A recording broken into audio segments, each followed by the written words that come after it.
ल गाइस आज चाहिँ खेती किसानी गर्ने अपारसँग तपाईहरुको भेट हुँदैछ।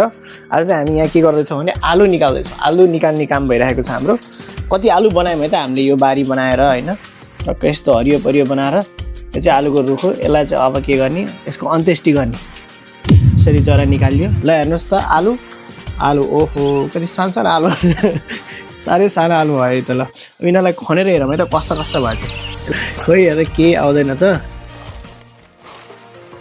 ल यहाँनिर चाहिँ आलुको केही पनि भेटिएन। ल अर्को ठाउँमा हेरौँ है त। तर चाहिँ यी कति आयो एउटा दुईटा खनेर हेरौँ है त यहाँनिर। ओ ल अहिलेसम्मको सबभन्दा म्याक्स साइजको आलु पनि भेटेको छ। टमाटर हुन् कि आलु हुन् नि वान